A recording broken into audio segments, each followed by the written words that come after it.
By the time my daughter-in-law called me a helpless old man in my own house, I had already met my attorney twice, moved my money to an account she could not touch, and copied every document she thought she had stolen from me. For 6 months, they believed grief had made me weak. My son looked away. His wife smiled at me over dinner while quietly emptying my accounts, hiding my mail, and planning to move me into the basement like furniture nobody wanted anymore but could not figure out how to throw away. They forgot one thing.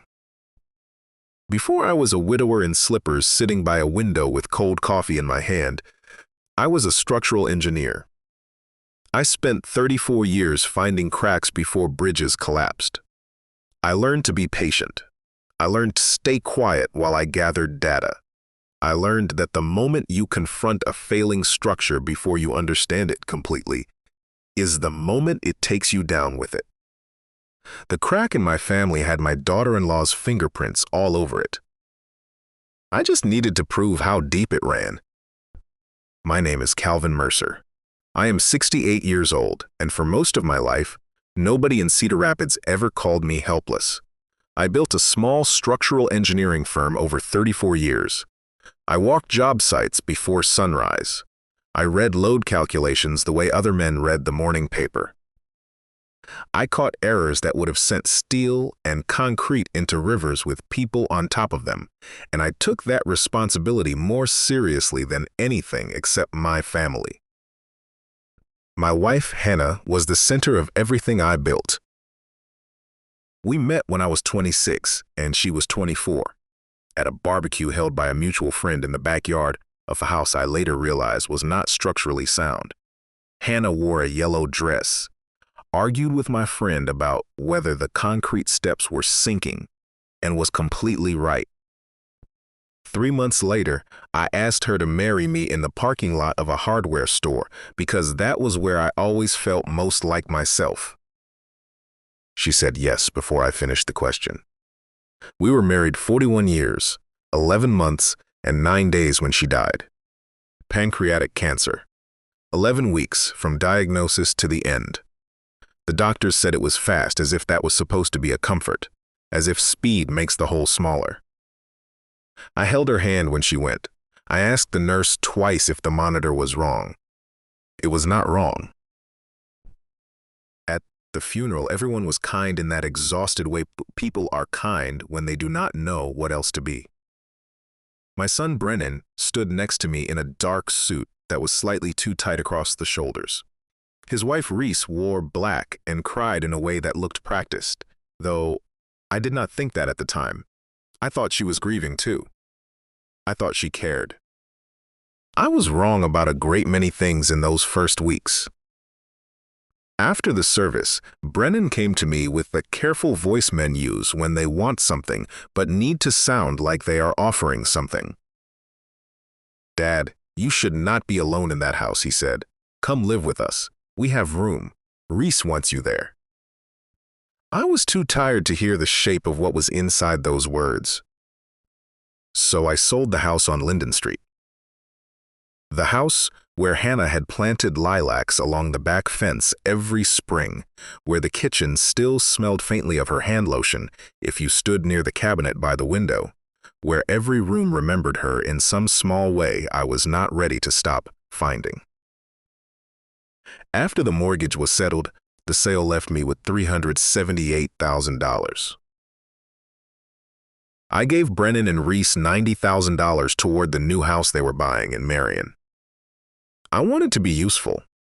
I wanted to feel like I was helping instead of just taking up space in someone else's life. I thought I was buying a room in my son's home. I did not understand yet that I had paid $90,000 for a front row seat to my own disappearing act. At the beginning, the arrangement almost looked like family. The new house in Marion was a 4-bedroom colonial with a finished basement and a maple tree visible from the upstairs guest room where they put me. I brought Hannah's reading chair and set it beside the glass. Every morning I sat there with coffee going cold, watching the leaves move, like they were the only things still breathing at a normal pace. I tried to be useful. It was the only way I knew to justify existing in someone else's space. I fixed the garbage disposal the first week. I replaced a dishwasher gasket. I patched loose brick on the chimney the home inspector had somehow missed. On Tuesday afternoons, I drove my granddaughter Avery to dance class and listened to her talk about tap shoes and which girls in her class never shared the good stickers. Twice a week I cooked the meals Hannah used to make. Pot roast with carrots and pearl onions, chicken and dumplings, meatloaf with brown sugar in the glaze that Brennan had loved since he was 7 years old. For a little while, I let myself believe the grief might soften into something livable. Then Reese started sanding me down. Not loudly, not in any way I could point to without sounding fragile. She was precise about it. When I cooked dinner, she smiled and said, "Calvin, you really do not have to do that. We eat clean here now." When I sat in the living room with a book, she opened a window and mentioned the house was getting stale.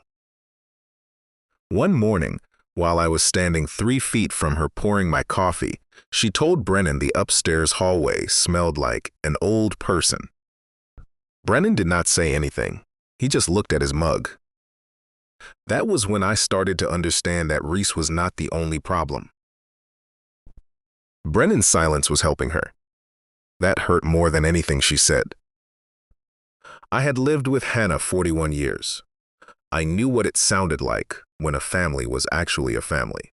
I knew the sound of disagreement that does not leave a mark, of tension that does not mean anything permanent, of quiet evenings that feel safe rather than careful. This house did not sound like any of those things. This house sounded like someone was teaching me to disappear. The first real warning did not come from Reese's mouth.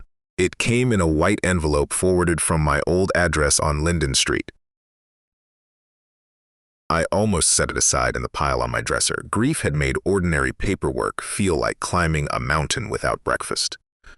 Everything that required attention felt like one more thing I did not have the energy to hold. But something made me open it. Maybe habit. Maybe the part of me that had spent 34 years knowing that a hairline crack nobody wanted to look at directly was the one that took down the whole structure. It was a statement from First Cedar Federal, the credit union I had used for 30 years. I read it standing by the dresser, still holding the envelope. Halfway down the page, there was a transfer I did not recognize. $6,400. Sent to an account I had never opened. I sat at the kitchen table. Reese was humming in the next room. The sound of her moving around her own house, perfectly comfortable, perfectly certain of herself, filled the air while I read the same line again and again until the numbers stopped looking like numbers and started looking like something else entirely. I called the credit union from my cell phone. I went upstairs first and closed the door. By the end of that call, my grief had gone very quiet. Something colder had moved in behind it. After I hung up, I walked to the closet and opened the small lockbox I kept on the shelf. I stood there for a moment before I fully registered what I was seeing. My checkbook was gone. The folder with copies of my driver's license, my social security card, and the documents from the sale of the house on Linden Street was gone. There was an empty space where the records of my life were supposed to be safe. 2 days later, a fraud specialist from First Cedar Federal called me back. He told me the bank had reviewed the security footage. A woman in her early 40s had walked in with my identification and a withdrawal slip signed with my name. She carried an expensive purse and told the teller I was too weak to come in myself and that she was helping her father-in-law manage his affairs. He did not say her name. He did not need to. I already knew. I sat in the truck in the driveway for 23 minutes after that call. I thought about what I wanted to do. What I wanted to do was walk back into that house and lay everything I had just learned across the kitchen island, where Reese was probably slicing something organic, and watch her face understand that I had not been a vegetable after all. But I did not do that. I thought about the bridges. A bridge does not collapse because of one crack. It collapses because the crack goes unexamined, because the people responsible for the structure tell themselves the surface still looks fine. The moment you confront a failing point before you understand its full depth, you risk fracturing everything around it along with it. I needed to understand how deep this went. I needed to know whether my son was blind or whether he was part of it. So I closed the truck door, walked back inside, washed my face, and sat down to dinner like a man who had heard nothing more interesting than traffic on the radio. That night, I passed the salt and asked Avery about dance class. And inside, I made a decision.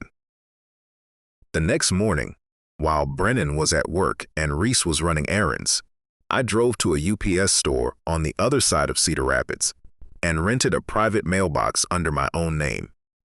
I called every institution that sent me financial correspondence and had the address updated before another envelope could pass through that front door. Then I called Phil Marquetti. Phil had handled my business filings for 20 years. He was the kind of attorney who did not use many words, but chose the ones he used with great care. I had trusted him with the most important paperwork of my professional life, and I had never once regretted it. We met for lunch at a small diner near his office. I ordered a turkey sandwich I barely touched. I slid the bank statement across the table. He read it once. Then he adjusted his glasses and read it a second time. His jaw tightened the way a man's jaw tightens when he is being careful not to say something he will have to unsay.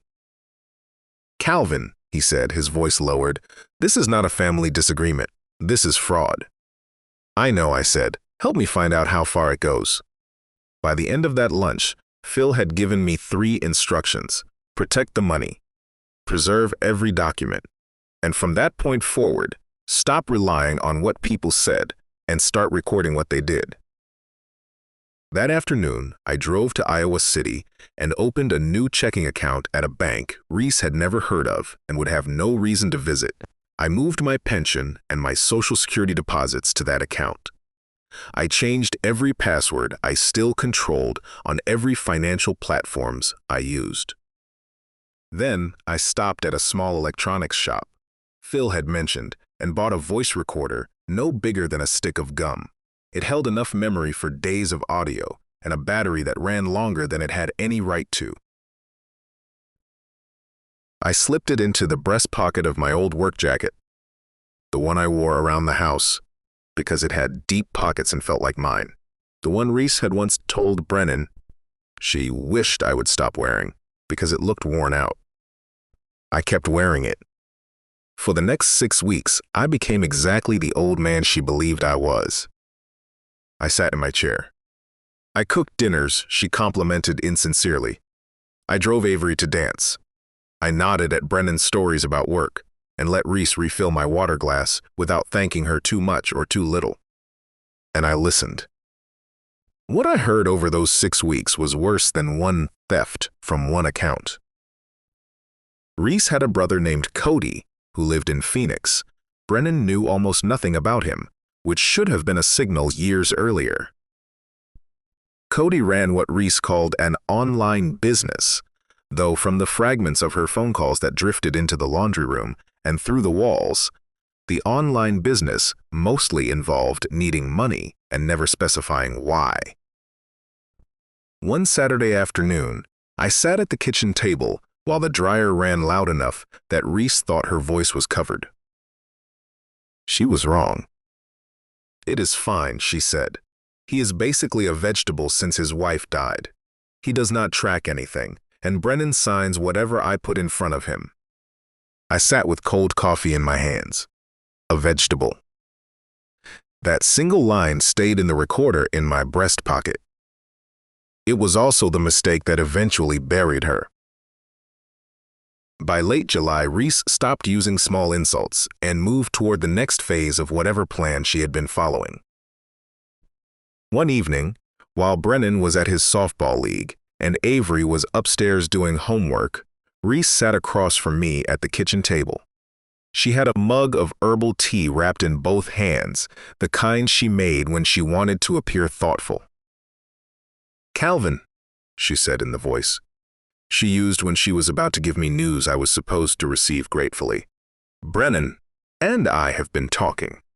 We really think the basement suite would be so much better for you." She talked about privacy.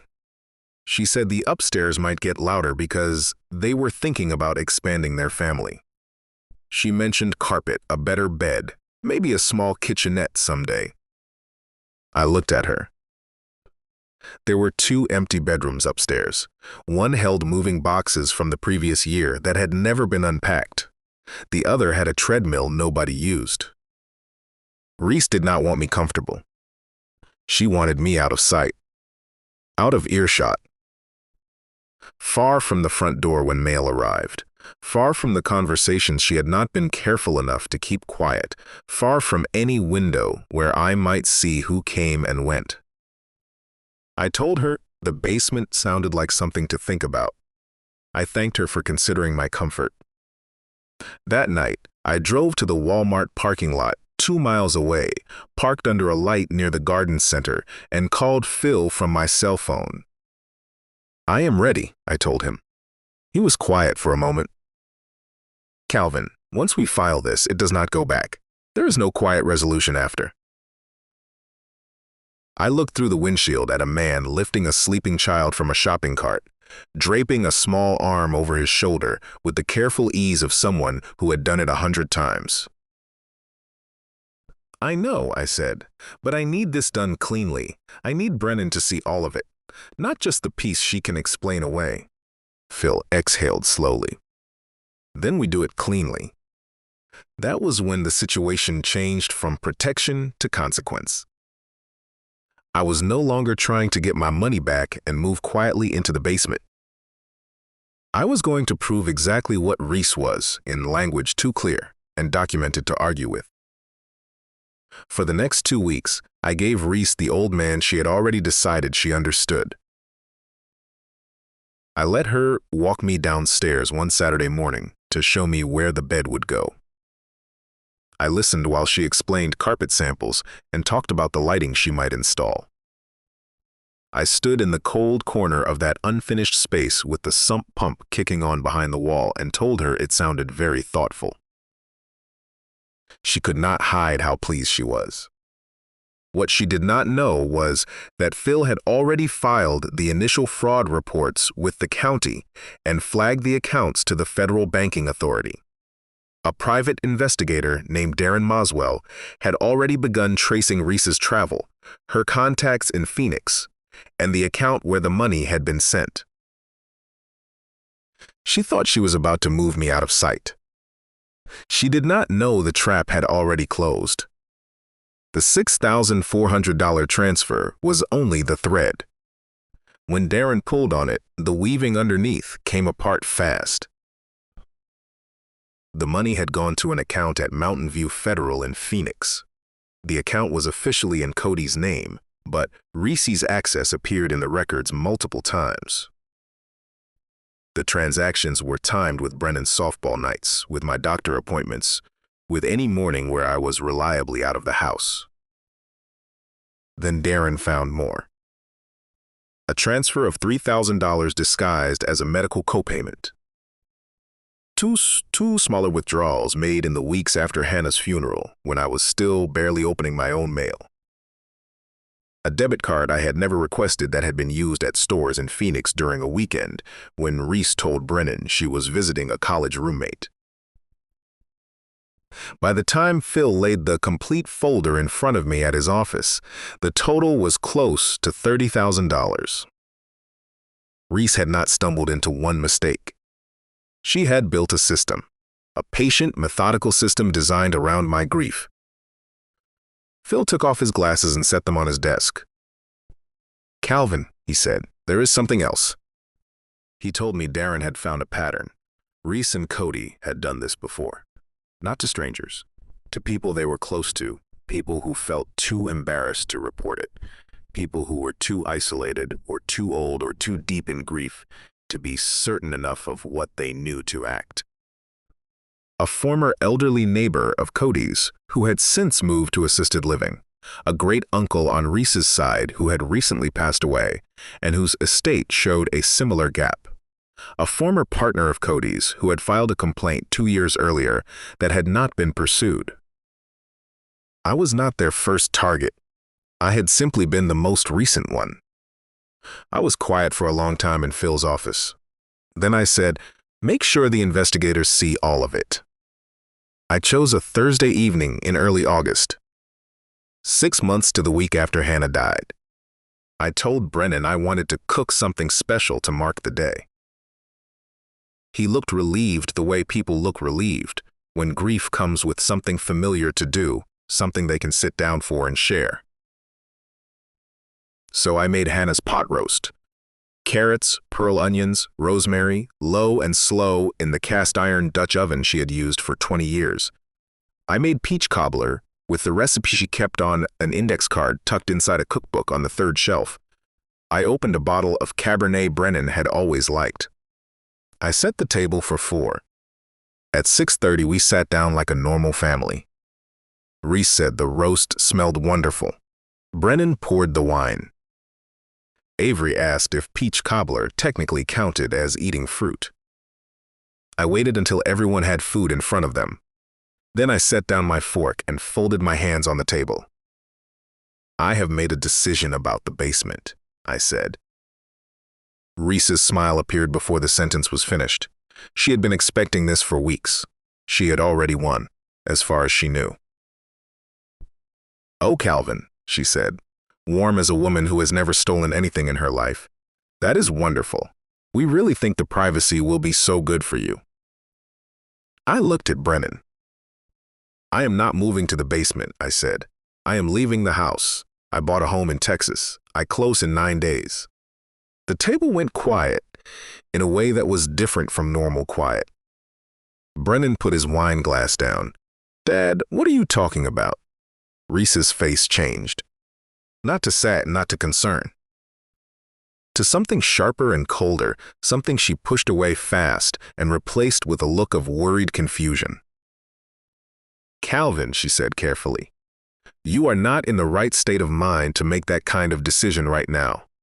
That is a major financial move and you are still grieving, and we are worried about you." I looked at her for a moment. Then I turned to Brennan. "Tell me where Reese was on May 17th and May 18th, I said. Brennan looked at his wife. "What trip?" he asked. And that was when her performance started to unravel. Reese opened her mouth and found no lie that was fast enough. I reached into my shirt pocket and placed a small flash drive on the table beside Hannah's old serving spoon. "Before you answer," I said, "you should know what is on that." Brennan stared at it like it might move. Bank records, security footage from First Cedar Federal, transfer slips, withdrawal records, a series of audio recordings made in this house, and the account in Phoenix where my money ended up. Reese said very quietly, "This is insane." I looked at my son. "Your wife has stolen close to $30,000 from me. The withdrawal started before your mother had been gone a month." The color left Brennan's face. I pressed play on my phone. Reese's voice came out of the speaker. "He is basically a vegetable since his wife died. He does not track anything, and Brennan signs whatever I put in front of him." The kitchen was completely silent.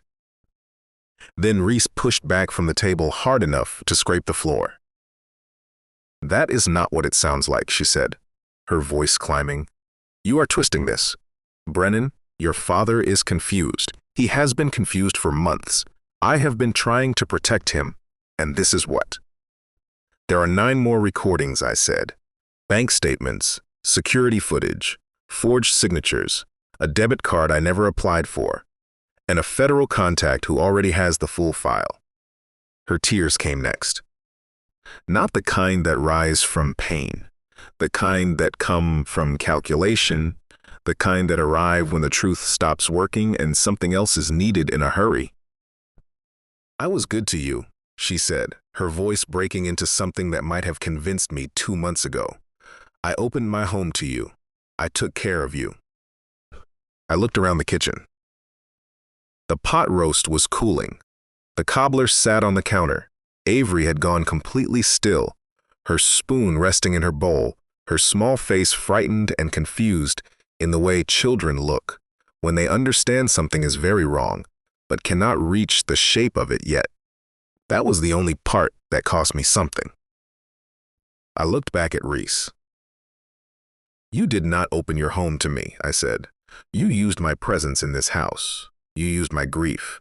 You used the fact that I was too tired to read my own bank statements for 1 week, and then you built a system around it." She wiped her eyes. "I was trying to help. You were trying to move me into a basement before I noticed." I stood from the table. I had already called my sister Linda earlier that day. She was on her way.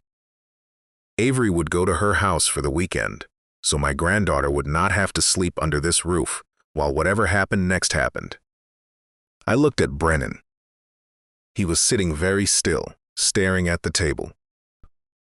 "My attorney will be here at 9 tomorrow morning," I said. "There will be documents for both of you. I would recommend you speak with someone tonight." Reese said, barely above a whisper, "You are destroying this family." I looked at her one last time. "No," I said. "I am only opening a door so everyone can see what has been rotting behind it." Then I went upstairs, packed one bag, and sat in Hannah's reading chair by the window. "For the first time in 6 months," I cried. And for the first time in 6 months, it felt like something had been put down rather than something lost. What followed did not feel dramatic. It felt official. It felt procedural. In some ways, that was worse. Phil arrived at 9 the next morning in a gray suit with 2 folders under his arm. Reese would not come downstairs. Brennan sat at the kitchen table looking like a man who had fallen a very long distance while standing perfectly still.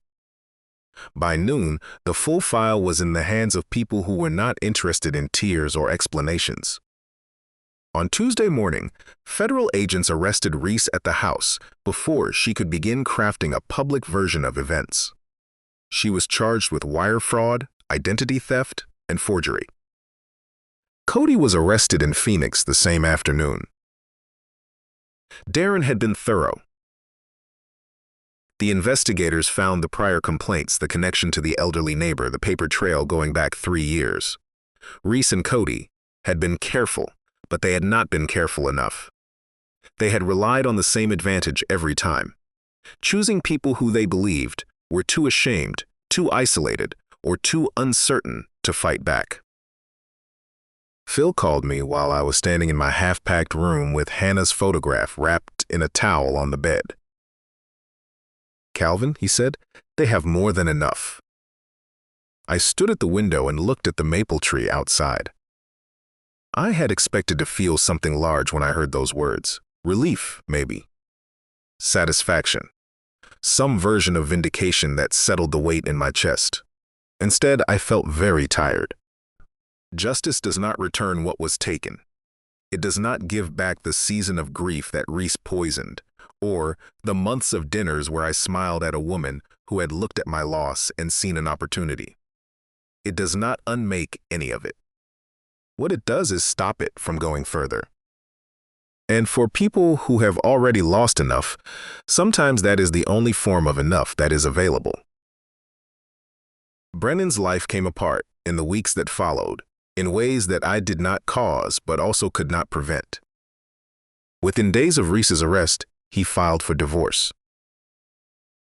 Phil had documented the $90,000 I had contributed to the household as a conditional investment, not a gift, and formally challenged it as part of the restitution claim. That put the house in a complicated legal position. Without Reese's income, with the mortgage under review, and with Brennan now facing a legal proceeding that had no clean ending, the numbers did not work. He listed the house in October. He sold it for $30,000 less than they had paid. The 4-bedroom colonial in Marion became a 2-bedroom apartment near the dealership where he worked. That was his consequence. Not because he had stolen from me. Not because he had done anything to me deliberately. Because he had heard things, small things, things that should have made him ask a question, and he had chosen comfort over clarity. He had signed whatever was placed in front of him. He had told himself his wife was stressed. He had looked at the direction she was pointing and looked away from the direction she came from. Silence is not innocence. Sometimes silence is the tool that keeps the machine running. Reese did not get the ending she had rehearsed. There was no moment in a courtroom where she gave a speech and people in the gallery understood the pressures she had been under. No explanation that reframed everything as complicated. No softening of the record by a judge who found her compelling. The file was too complete for that. She took a plea to avoid a full federal trial. 18 months in federal prison. $41,000 in restitution, which accounted for what she and Cody had stolen from me, along with the investigation costs and legal fees tied to unwinding the damage. Phil told me not to expect every dollar back. Federal restitution orders are more instruction than guarantee. I told him I understood. By then, the money had stopped being the most important part. The most important part was the documentation. The fact that a federal case file now existed with Reese's name in it, with her voice on recordings saying exactly what she had believed about me, with her signature forged onto withdrawal slips that a teller had processed while I was sitting in a reading chair by a window, mourning my wife. That record existed now. That could not be undone or explained away. And Cody, who had made his living on people he believed had stopped paying attention, would have that record following him too. Brennan and I did not speak for almost 3 months. Not because I had disowned him, not because I believed the hatred I had every right to feel in those first weeks was the truest thing in me, but because love sometimes needs silence to stop bleeding. He needed to understand, without me softening it for him, what his silence had cost. I moved to Texas before the leaves turned in Iowa. The little ranch house outside Galveston was smaller than the house on Linden Street, smaller than the Colonial in Marion, smaller than any home I had owned in my adult life. It sat on a quiet road 10 minutes from the Gulf. The porch faced the wind. In the mornings, if the weather was right, I could smell salt before I put water on for coffee. There was a fig tree in the side yard. There was a back deck with enough room for 2 chairs and a small table. I bought a wind chime for the porch because Hannah had always wanted one, and I had always thought they were impractical. I put it up the first afternoon I was there, and I stood and listened to it in the Gulf wind until I could not stand there anymore. In November, my phone rang while I was sitting on the back deck watching a pelican work the water. Brennan. For a few seconds, neither of us said anything. I listened to the line. I heard him breathing. Then he said, "Dad, I did not know." I closed my eyes. "I know," I said. "I should have." "Yes," I said, "you should have." He cried then. Not loudly. Just one sound. The sound a person makes when they have been holding something for too long and the body finally insists. "I heard things," he said. "Not everything. But I heard enough to wonder. I kept telling myself she was stressed, that she was adjusting, that I was reading too much into it." I did not rush to fill the silence. "I am sorry, Dad." "I know," I said again.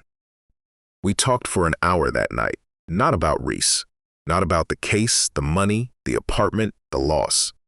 We talked about his mother, about Hannah's pot roast. about the first time I took him to a construction site when he was 9 years old and let him hold a hard hat too big for his head. It was not forgiveness, exactly. It was a beginning. Brennan brought Avery to Texas the following March. I was waiting at Houston Hobby when they came through the doors. Avery had a purple suitcase she was dragging with both hands and a serious expression like she was managing something important. Brennan walked beside her like a man who had not slept properly in months. She spotted me and ran. I caught her and held her for a moment longer than I planned to. "Grandpa, does your house have an ocean?" she asked against my shoulder. "Close enough," I said. "You can hear it when the wind comes in the right direction." We grilled redfish on the back deck that first evening.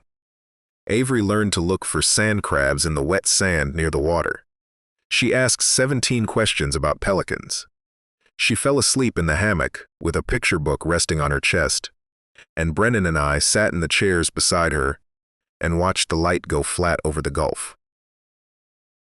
He brought Avery down again that summer, and again at Christmas when the Gulf was gray and the wind was sharp and the fig tree had gone bare, and we cooked inside and played cards at the kitchen table and listened to the wind chime knock against itself on the porch. On that Christmas morning, Avery asked me why I had a picture of a lady on the dresser in my room. "That was your grandmother," I told her. "Hannah." She looked at the photograph for a long moment. "She looks like she was nice," Avery said. "She was," I said. "She was the nicest person I ever knew." Avery thought about that. "I wish I remembered her better," she said. "Tell me what you do remember," I said, "even if it is small." And she did. A yellow sweater, a smell she could not name, a voice that was warm, a hand that was soft and never impatient. I held on to every word. I am 69 now. I live in that little house outside Galveston with the fig tree and the wind chime and the Gulf 10 minutes down the road. Every August, the fig tree produces more fruit than one person can use, so I fill paper bags and carry them to neighbors I have come to know slowly and honestly, the way I prefer to know people now. A widow named Marina down the road makes preserves from them. We sit on her porch some evenings and talk about people we loved before the world changed shape around us, and about what it feels like to keep going after the center falls out of a life you thought you knew. I still miss Hannah every single morning. But I no longer wake up feeling like a guest in someone else's mercy. This house is mine. This life is mine. I am still here. What I learned from all of this is not complicated, but it costs more than $30,000 to understand. Grief changes how people see you. It changes how you carry yourself. It makes you quieter, slower, more likely to wave away small things that on any ordinary day you would have stopped and examined. Grief narrows your attention down to the enormous fact of who is gone, and when your attention narrows, everything else around you has more room to move. Reese understood that. She did not steal from me because I was old. She stole from me because she calculated, correctly in the short term, that I was too deep in loss to read my own bank statements. She built a system around that window of vulnerability, and she might have kept building it for years if a forwarded envelope had gone into the pile on my dresser instead of being opened. I almost let it go into the pile. That is the part I come back to. Not Reese, not the fraud, not Cody or the Phoenix account or the forged withdrawal slips. The part I think about is standing by that dresser, that envelope in my hand, the sound of Reese humming in the next room, and almost deciding I did not have the energy to care. You cannot afford to stop watching your own life, even when watching it hurts. The bills still come. The bank statements still matter. The signatures on those pages still mean something real, and other people's intentions towards you do not improve because you stop checking. Grief is a reason to need more support, not a reason to hand your life to someone whose motives you have not verified. Read the statements, change the passwords. Keep one person outside the house who will tell you the truth, without softening it first. Protect the papers. Ask the questions. Your financial security is not something to be managed by people with access to your mail and a plan you do not know about. Reese thought she had taken the measure of me. She thought I had already left the room. I had only been resting. And when I finally stood up, I stood up as exactly the man Hannah had married, the man who had spent 34 years finding cracks before bridges collapsed. The man who knew that the most dangerous failures are the ones that look fine on the surface. I found the crack. I followed it all the way to the bottom, and then I let it fall. If this story stayed with you, I would love to hear your thoughts in the comments below. Would you have confronted her the moment you found that bank statement? Or would you have stayed quiet and built the case the way I did? And if you have ever seen someone mistake silence for weakness, tell me what happened. Subscribe to the channel for more emotional stories about betrayal, family, survival, and the kind of justice that finally lets you breathe again.